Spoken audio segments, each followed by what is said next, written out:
Hello YouTube, it's been a long time, but we are well overdue, and here comes story time.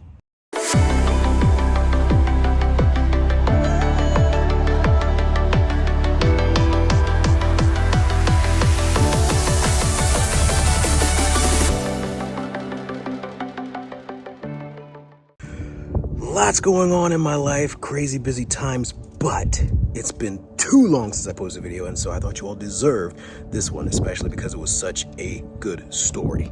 This took place, ooh, nice little breeze coming through here. This is nice after the heat wave we had yesterday when I cut the grass. Okay, anyway, story time. This was just about a week and a half ago. I was galley kinging it in the back, doing my galley king sling thing, you know, where you sling the carts around like galley kings do. Yeah. Anyway, this story took place in the emergency exit row just forward of my exit, and there was a gentleman who was seated in that row directly across from the flight attendant who came onto the aircraft heavily, strongly, deeply disgruntled, furious, even raging at times.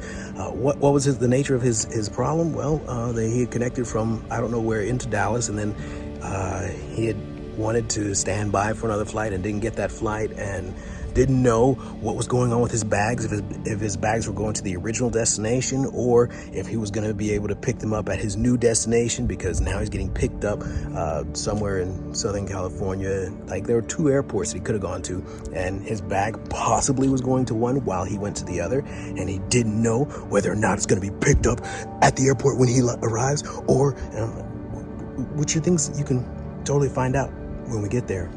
You know, that's definitely a manageable situation, but there was so much going on that just turned his world upside down. He's going to visit his 90-some-year-old mother, and she's, you know, driving to the salon to go get her hair done so that she looks pretty, and all this stuff, and he spent a boatload of money on some new dentures for himself, and they're in his suitcase, and now it's gone, and he doesn't know where it, and like total fury. I'm never going to fly this airline again type situation.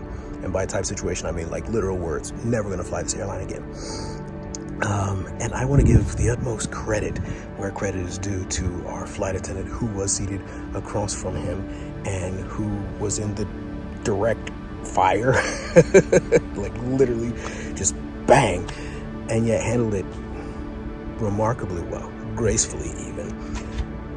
And she was the type who actually, as this guy is going on his tirade, she's noticing that the guy beside him has some facial tells showing, and as she's trying to help the guy through how he can resolve the situation, and letting her know that she's here to do anything that she can, and you know, we're going to do our best to make sure that we find out where your bag is and get it to you as quickly and safely as possible.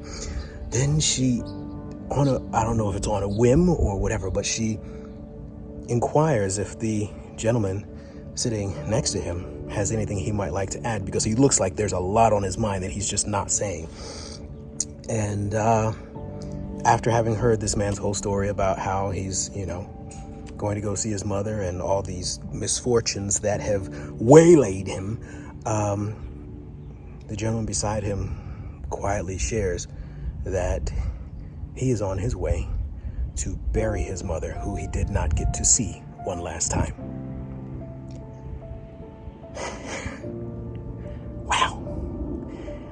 And just that moment, that realization that sometimes the things that seem to be the highest inconvenience really are nothing when the person right beside you has lost so much more. He shared, your bag can be recovered. My mother is gone. Oof. Ooh, wow. And in the exchange that followed, I mean, what could only be described as beautiful and heartrending at the same time.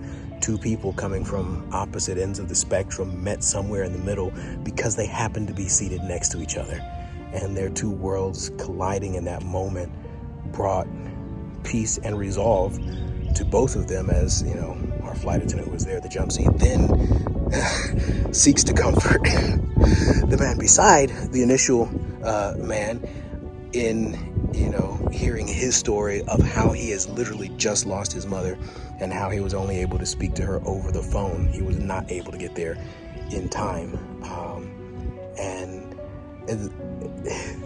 I'm telling you, our flight attendant in that row, she handled both of them in those moments so perfectly. And I mean, the guys, they just couldn't stop talking about how amazing she was. And I think that's one of the magical things about this job. We as flight attendants get put in moments and situations where we can make that happen.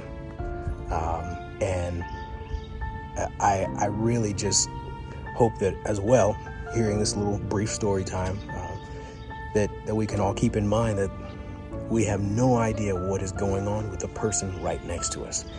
And if we can treat our light misfortunes like losing a bag with the weight that they deserve, recognizing that the person beside you might have lost a loved one, and you can get your bag back and they can't get their person back. Because everywhere we go in life, there will always be a person beside us. And we may be the one who lost the most, or we may be the one who lost the least. And in both situations, you have a beautiful opportunity. The one who had lost the most was the one who was operating from the place of greatest peace and was able to bring peace into the chaos of the one who had lost the least. And I think that's, honestly, it's just magical. I was able to go up there when she told me what was going on. I was able to go up there and also share in that interaction with them and offer the best that we can offer to both of them, and ultimately thank them for sharing such vulnerable places in their lives with us. But yeah, I hope that carries you all through this weekend. And I've got a few more days off, and it's about to, raindrops are literally falling on my head. Like 1 or 2 sprinkles are falling upon me. So I'm going to wrap this up. But I know I've been off here for a long while. I'm going to come back. I am going to come back. That story kind of has been burning deeply within me because the stories of this guy deserve to be told. So we'll just end it by saying more stories are coming. So stay tuned, and I will be seeing you. Benjamin, out.